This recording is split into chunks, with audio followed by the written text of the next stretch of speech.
Ons gaan ook weer vanaand vir 'n stukkie hart moet werk. Want ons sê in die eerste plek as ons vanaand hier is, ons wil op reis gaan, hierdie reis wat uiteindelik onsself op is as nadenkende opbouers. Dis wie ons wil wees. Mense wat sommer net so voorbeeld gekry het in 'n ou klein muurtjie wat 'n sonskynbeplanner is. Mense wat uiteindelik by 'n dassie gesien het, maar jy kan 'n kransdanser wees, jy moet jou voete vind. Mense wat uiteindelik besef so springkane as hulle as 'n span saam dinge doen, sit daar 'n ongelooflike transcenderende krag daarin. Maar die belangrikste, saam met dit alles, dat ons sal weet wie ons is, die geitjie, tuisteweters, kinders van God, wat uiteindelik nou op soek gaan na hierdie skoenlappers, wat ons uiteindelik gisterand na gekyk het, om te sê, maar die skoenlappers is 'n beeld net om te sê, as kinders van God, reis ons op die ronde genade. Op die ronde genade van God is ons kinders van God. En dis nou waar ons vanaand met hierdie reis gaan begin. Ons gaan voorbeelde gee, ek gaan begin, uiteindelik kan ek net vir as die klank reg daar agter, kan u mooi hoor. Ek gaan 3 verhale met u deel, 3 verhale vertel. En dalk gaan jy met die een meer kan assosieer, identifiseer, as met die ander een. Op die landskap van Krete beteken dit nie as iemand so verhaal het, moet ek met hierdie verhaal identifiseer nie. Dit kan beteken dat as ek met Josef se verhaal vanaand begin, dat jy dalk moet 1 of 2 fasette of 1 of 2 gedagtes identifiseer, maar jy gaan voel, dis nie heeltemal ek nie. Môre aand as ons na Naomi se verhaal kyk, kan jy dalk weer voel, ek is baie nader aan Naomi as wat ek aan Josef is. As ons by Nehemia kom, dat jy dalk voel, maar jy's nog nader aan Nehemia. Maar ek wil jy met jou verbeelding gebruik en jouself inleef in hierdie verhaal en verras word waarmee jy kan identifiseer. En dit vir jouself neem. Ons begin dus met die verhale as 'n reis. Sodat jou verhaal en hierdie verhaal op een of ander manier ontmoet en daardeur 'n bepaalde betekenis vir jou kan ontsluit. Ek gaan vanaand so inrig dat ons aan die einde, nadat ek uiteindelik by die amen gekom het, u geleentheid gaan gee om na mekaar te draai of in die wyse wat julle as groepies wil saam sit, welkom, om net vir 'n oomblik dan jou eie verhaal in gebed met mekaar te kan deel, of wat ook al ontsluit vanuit hierdie verhaal vanaand. Kom ons sluit die oë. Here God, U is vir ons 'n skuilplek en 'n rots, 'n veilige vesting, ons Skepper God en ons Verlosser God, waarvoor ons U wil loof. Amen. As ons vanaand gaan lees uit Genesis 37, en daarvan die eerste 11 verse lees, en dan nog 'n kort gedeelte uit Genesis 50, daarvan net 2 verse, dan wil ek hê dit moet verstaan, dat hierdie word nou die oomblik waarin ons as weerlose mense die lig laat deurskyn. Dit is hier die krake waardeur die lig deurskyn, en dat ons hieruit betekenis sal ontvang. Genesis 37, ek lees vanaf vers 1. Jakob het in Kanaan gebly, die land waar sy voorvaders ook as vreemdelinge gebly het. Hier volg die familiegeskiedenis van Jakob. Josef was nog jonk, 17, toe hy kleinvee opgepas het saam met sy broers, die seuns van Bilha en Silpa, sy pa se vrouens. Josef het slegste stories oor sy broer by hulle pa aangedra. Van al sy seuns was Israel die liefste vir Josef, die seun wat in sy ouderdom gebore is en daarom het hy vir Josef lang klere met moue gemaak. Toe sy broers sien dat hulle pa vir Josef liewer het as vir enige van hulle, het hulle afkeer van Josef gekry. Ag, dit is dan so mooi vertaal. Hulle het hom doodgewoon gepes. En hulle het niks goeds oor hom gesê nie. Op 'n keer het Josef gedroom en dit vir sy broers vertel. Dink nou maar net aan jong seuns hier in hulle tienerjare en hulle moet nou so droom by hulle broer hoor. Daarna was hulle afkeer van hom nog groter, want wat het hy vir hulle vertel? Luister na die droom wat ek gehad het. Ons is op die land besig om gerwe te bind. En skielik gaan staan my gerf regop en julle gerwe gaan staan daar rondom en hulle buig voor my. Julle kan dink, die broers was verskriklik opgewonde oor hierdie mooi droom. Toe sê sy broers vir hom, jy verbeel jou, jy sal oor ons koning word. Dink jy dalk jy sal oor ons regeer? Oor sy drome en sy praatjies het hulle nog groter afkeer van hom gekry. Hy het ook nog 'n ander droom gehad en hy het dit vir sy broers vertel. Hy het gesê, ek het weer gedroom. Die son en die maan en 11 sterre het voor my kom buig. Toe hy dit vir sy pa en sy broers vertel, het sy pa hom berispe en vir hom gesê, wat vir 'n soort droom is dit wat jy gehad het? Verbeel jy jou, ek en jou ma en jou broers moet voor jou kom buig? Sy broers was afgunstig op hom en sy pa het aan die droom bly dink. Dan blaai ek na Genesis 50, net daardie 2 verse in Genesis 50, vers 15 en 16.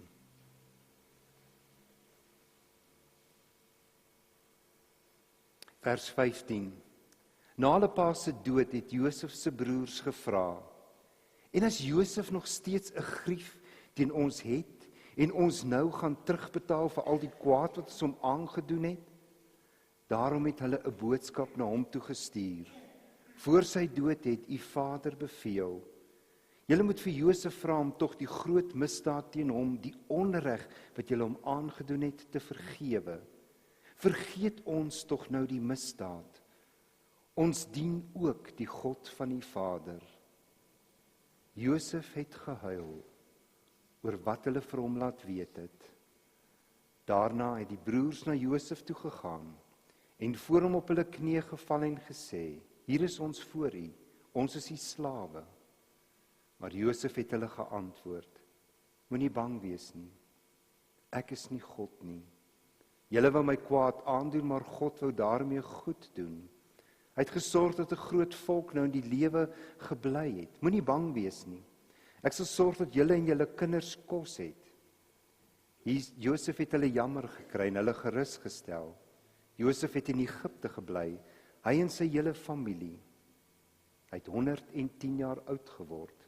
Hy het die kleinkinders van Efraim gesien en hy kon nog die kinders van Manasse, sy seun Makir en sy eie aanneem. Josef het vir sy broers gesê, na my dood sal God na julle omsien, en hy sal julle uit hierdie land uit laat trek na die land toe, wat hy met 'n eed beloof het aan Abraham, Isak en Jakob. Josef het die seuns van Israel met 'n eed laat beloof, wanneer God na julle omsien en julle laat trek, moet julle my liggaam van hier af saamvat. Josef is dood toe hy 110 jaar oud was. Hulle het hom gebalsem en hom daar in Egipte in 'n kus gesit. Ek lees tot sover. Skus, ek het toe verder gelees as wat ek gesê het. Ek het gedog die gedeelte gaan net tot daar. Josef, op die landskap van Krete is die een ding wat ons, en ek gaan dit samevattend sê en dan nou probeer verduidelik. Op 'n landskap van Krete, op ander plekke kan dit belangrik wees wie jy is, waarvandaan jy kom. Maar op 'n landskap van Krete is die belangrikste waarheen jy op pad is. In hierdie lewe kan jy uiteindelik, of dit 'n ingenieur is, sekretaresse, polisieman, wat ook al jy sosiaal doen. Op die landskap van Krete is nie belangrik hoe jy sosiaal gedefinieer word in terme van jou beroep nie. Dis nie belangrik of jy van die Van der Merwe, die Botha of wat se familie jy ook al is nie. Die belangrikste op 'n landskap van Krete is waarheen is jy op pad? Waarheen was Josef op pad? Kom ons kyk na hierdie verhaal van Josef.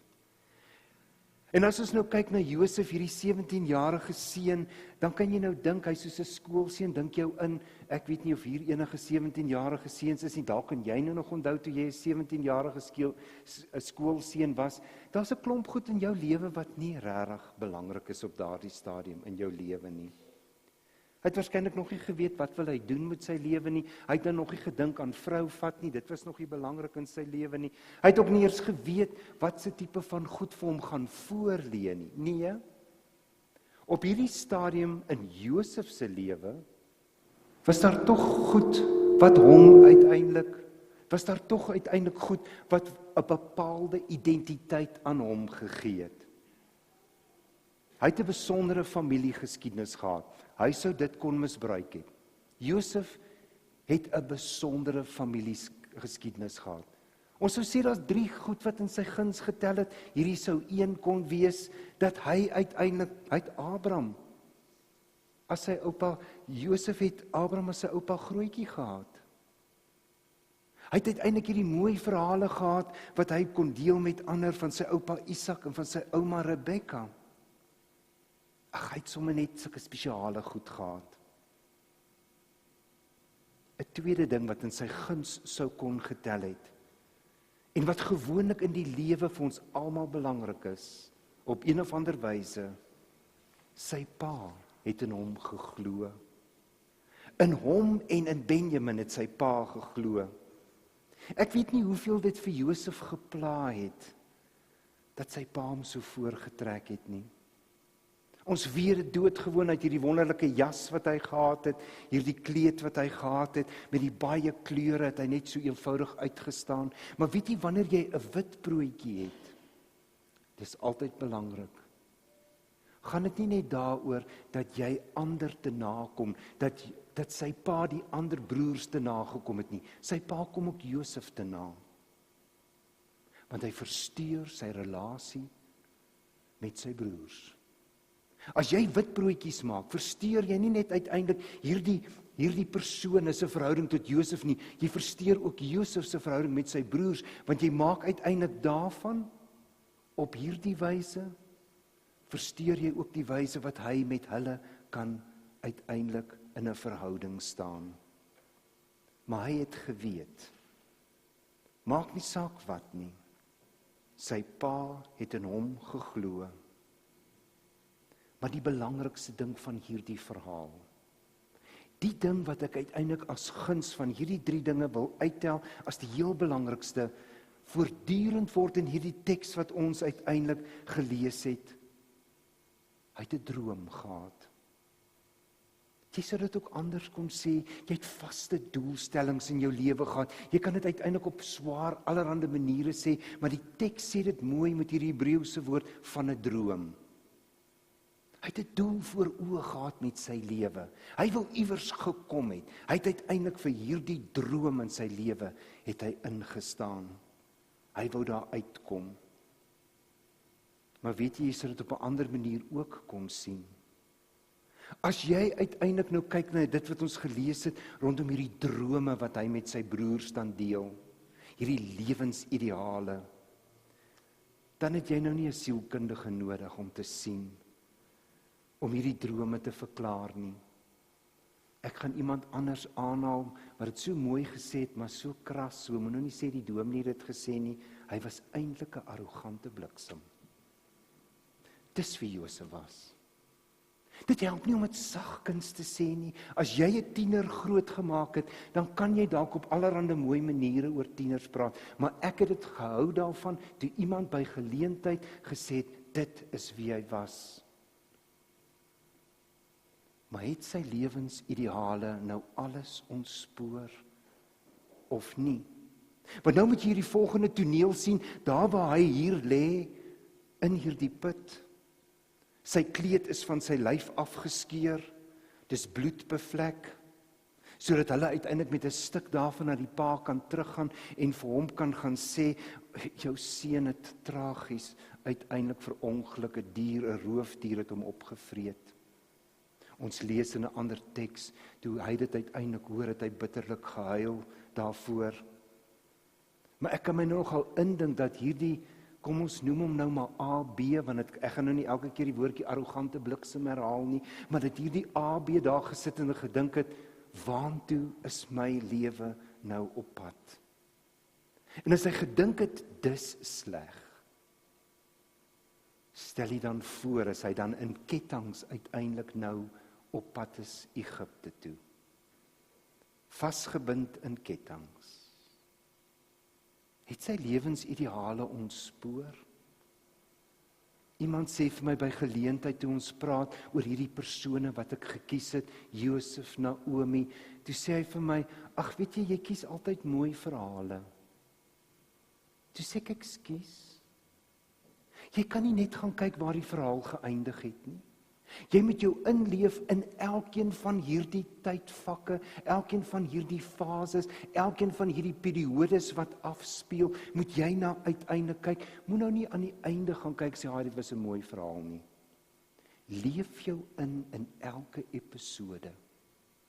Stel jou voor hierdie kettinge waarmee 'n Josef nou op pad is na Egipte en wat moontlik deur AB se gemoed kon gegaan het.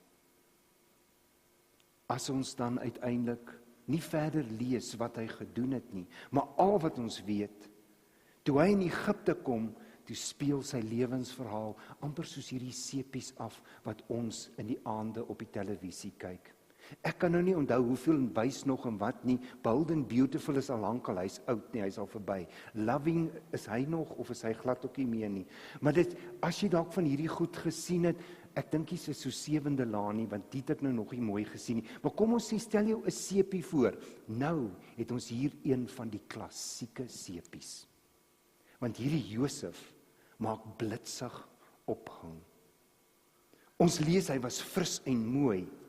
Ons lees uiteindelik dat mevrou Potifar het net een kyk na Josef gegee en dan soos een van hierdie karakters in Bold and Beautiful het sy vir hom mooi saggies gesê, kom slaap saam met my. En dan weier Josef, want hy was nie van hier rond nie. Hierdie Josef, en dit moet ons dan uit hierdie teks uit aflei, het sy eie ideale, sy eie drome gehad, en ook daarom, omdat hy sy eie ideale en drome gehad het, het hy vir haar nee gesê. En op 'n mooi volwasse manier het hy nou al gereis van hierdie AB wees tot iemand wat 'n verantwoordelike antwoord aan haar op 'n vreeslike mooi manier gegee het. In my eie woorde, hy sê vir haar, meneer Potifar, vandat ek hier gekom het, steur hy hom niks meer nie. Hy het nou alles aan my toevertrou. Ek bestuur nou alles hier, wat hy in my sorg geplaas het. Daar is niemand in hierdie huis, wat meer gesag het nou, as ek nie. Hy het niks van my teruggehou nie. Meneer Potifar het alles aan my toevertrou. Maar daar's een ding, wat hy nie aan my toevertrou het nie. Dis jy. Ek, sê Genesis 39, ek sal teen God sondig. Mevrou Potifar het haar nie aan sy antwoord gesteur nie.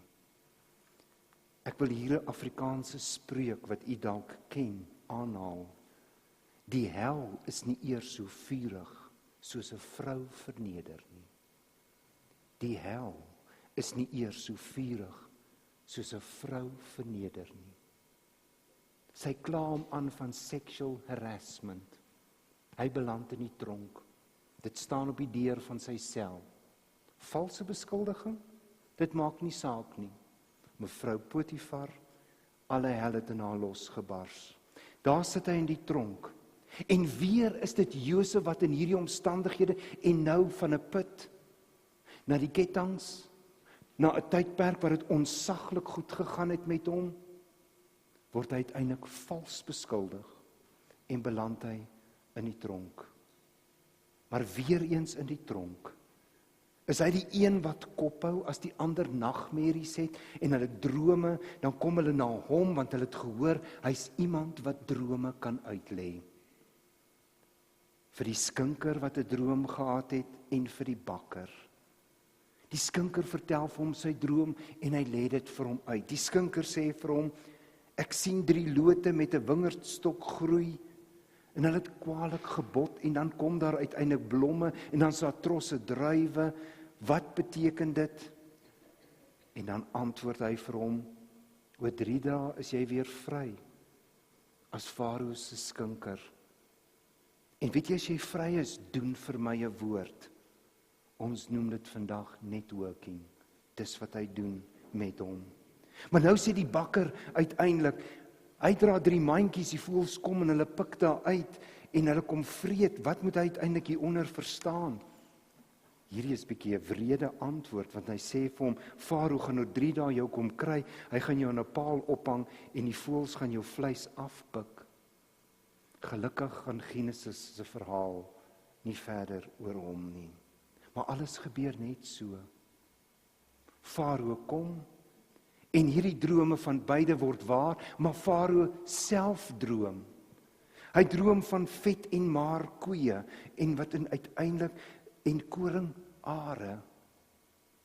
En dan herinner die skinker hom aan hierdie man in die tronk. Ons weet nie hoe lank hy in die tronk daar presies gesit het nie, maar hulle haal hom uit. En so word Josef se verhaal, wanneer hy dan uiteindelik die koning se drome dan uiteindelik weer vir hom uitlê, word uiteindelik 'n verhaal waarin hy onderkoning word van Egipte. En weet jy, is nog 'n spreuk wat ek hier wil insit. Nog 'n spreuk. Iemand wat uiteindelik, dalk moet ek dit anders sê, you can't keep a good man down. You can't keep a good woman down. Mense met lewensoortuigings wat hulle uitleef, al gaan dit soms met kronkelgange gepaard. Mense wat vas in hulle drome glo, op een of ander wyse word iets van hierdie drome waar. En Josef doen goed as onderkoning. Hy's goed vir Egipte. Hy presteer. Hy ontvang net die beste, die mooiste klere. Hy beplan die kosvoorraad, dit is sy verantwoordelikheid, want hy het ook gesê, die droom van die koning beteken, daar sal maar jare kom. En toe kom daar maar jare. Net soos wat Farao gedroom het. En nou het Josef die geleentheid om sy vernuf uit te stal. Maar as hy nou gedink het, alles is nou mooi onder beheer, het hy nie vir een oomblik gedink, dat daar nou iets gaan gebeur, wat waarskynlik nog meer impak op sy lewe sal hê, as alles wat nou gebeur het. Dit rondom mevrou Potifar, of dit rondom sy broers vroeër, of die tydperk in die tronk. En dit is presies die grootste toets van sy hele lewe. As hy moet dit vergelyk in die put, niks in die put, het hom uiteindelik voorberei of sou dieselfde intensiteit hê as wat hy nou moes in die gesig staar nie. Sy broers. Dink daaraan wat hierdie broers uiteindelik, as hierdie moordlustige broers was met 'n 17-jarige seun, wat hulle aan hom gedoen het. Josef kon in hierdie oomblik net een woord gegee het, en net soos die bakker sou hulle in 'n paal op kon hang, en dat die voëls hulle opvreet. Josef het 'n innerlike stryd. Wat moet hy doen? En tot hy kan om hierdie oomblik nie tot 'n besluit kom nie. Hy's net 'n mislike Josef met hulle. Dis al wat hy is. Hy probeer nou op 'n ander manier hulle uiteindelik noem dit maar te martel. Hy speel kat en muis met hulle. Julle is spioene, sê hy vir hulle. Nee meneer, ons kom net graan koop. Want die broers kom nou hier uit 'n land uit met droogte. Ons kom net graan koop, meneer. Ons is eerlike mense. Nee, sê Josef. En in baie mooi Hebreëus sê hy, nee, se gat. Julle is spioene. En omdat hy dit sê, stop hy hulle vir 3 dae in die tronk. 3 dae in die tronk. As hierdie broers dan in die tronk sit, sê die oudste een, Reuben, ek dink ons sonde, wat ons destyds aan daai boetie van ons gedoen het, is besig om ons in te haal hier. Dis wat ek dink die besig is om te gebeur. Josef hoor dit, want hy kan hulle taal verstaan. En hier begin Josef se gehuilery. Ek weet ek het hom al 'n chankbali genoem, maar moet nou nie dink ek noem hom 'n chankbali om te huil sleg is en dit net vir sissies is nie. Dis glad nie wat ek daarmee bedoel nie. Vir die volgende rukkie gaan Josef net huil. Toe hy dit hoor, toe bars hy in trane uit. En die teks skryf so mooi, Josef huil sy hart uit. Kan jy dink al hierdie aggressie teenoor sy broers en hierdie verlange na Benjamin, na sy pa, of dalk sy verlange dat daar uiteindelik vrede moet wees, hy huil sy hart uit. En hy gaan 'n keuse maak deur sy trane heen. Hy gaan 'n keuse moet maak deur sy trane heen. En dit is juis sy droom, ook vir homself, wat nou om 'n rigting gaan gee om hierdie keuse te maak deur sy trane heen. Hy neem die broer Simeon as gijslaar. En hy sê, ek hou vir Simeon hier, gaan julle huis toe en dan bring julle vir my Benjamin. Julle moet met daardie broer terugkeer. En ons gaan sien in hierdie verdere verhale, dis hoekom ek hom 'n chankbali genoem het, gaan hy nou nog 3 keer huil. Hulle vertrek terug na Kana, sy broers. En hulle ontdek uiteindelik hulle beursies in hulle graansakke. Hulle skrik hulle boeglam, is nie iets wat hulle omtrent doen nie, sê dat hulle teruggaan en dit vir Josef gaan teruggee nie. Nee. Hulle protesteer toe hulle pa uiteindelik volstrek weier om Benjamin toe te laat om na Josef te gaan. En dan doen hulle niks.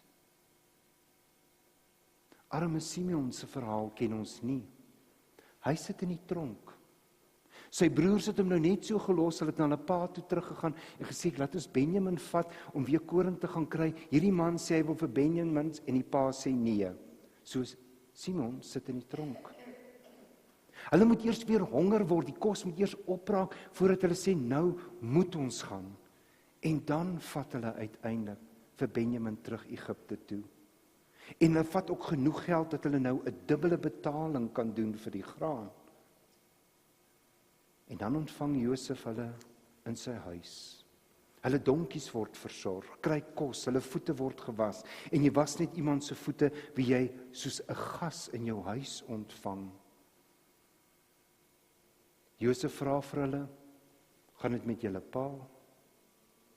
Maar dis toe hy vir Benjamin ontmoet, dat sy gemoed so vol word, dat hy buitekant moet gaan huil, sê die teks.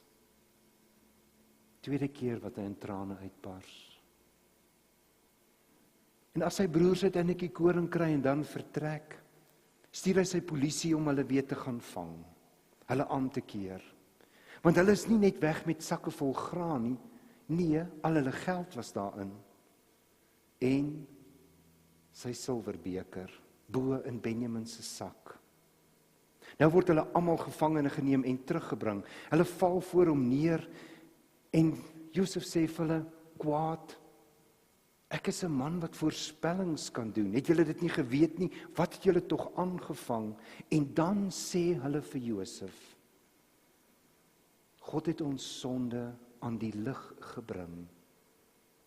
Hulle bely wat hulle gedoen het en hulle bied hulle self as slawe aan. Moet net nie vir Benjamin vat nie. Merkwaardig. Vat ons as slawe, moenie vir Benjamin nie, laat Benjamin net asseblief teruggaan na ons bejaarde pa toe. En dan lees ons in vers 45, vers 1. Josef kon homself nie langer bedwing nie.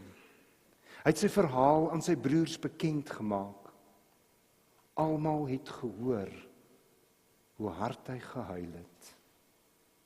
Hy sê vir sy broers, ek is Josef. Kan jy vir 'n oomblik die broers se gesigte voorstel? Hier staan die onderkoning van Egipte, en hy sê vir hulle, ek is julle broer Josef. Leef my pa nog? Die teks sê hulle was te baas om te antwoord, dat hy hulle moet nader roep en sê, kom nader, kom staan hier by my, dat julle uiteindelik kan sien wie ek is. Ek is julle broer Josef, die een wat julle verkoop het. Maar moet asseblief nie nou daaroor sleg voel nie. Julle dink, julle het 'n slegte daad gedoen, maar Josef interpreteer dit soos volg. God het my voor julle uitgestuur om lewens te red. As Josef dan, as ek vir 'n oomblik so voetnota by hierdie teks kan sit, sy eie kruis dan met hulle deel, dit wat ek in my lewe oorgekom het, sien ek in my verhouding met God so, nie dat julle my verkoop het, dat julle my slegte broers is, wat uiteindelik vir my al hierdie ellende in my lewe gebring het nie, maar God het my voor julle uitgestuur om lewens te red. Dit is 'n daad van God gewees. Vir 'n 4de maal het Josef gehuil, toe sy broers met sy pa, sy bejaarde pa daar aankom. Hy het sy spogwa ingespan, Josef sy pa tegemoet gegaan, hy hom omhels en toe sê sy pa vir hom, nou kan ek maar sterf. Ek het jou gesien, jy lewe nog.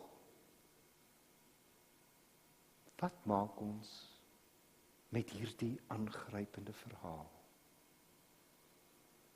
Ek wil hê dat jy weer daai eerste woorde sal hoor, dat dit nie belangrik is wie jy is, wat jou familiegeskiedenis is, maar wat belangrik is waarheen jy op pad is.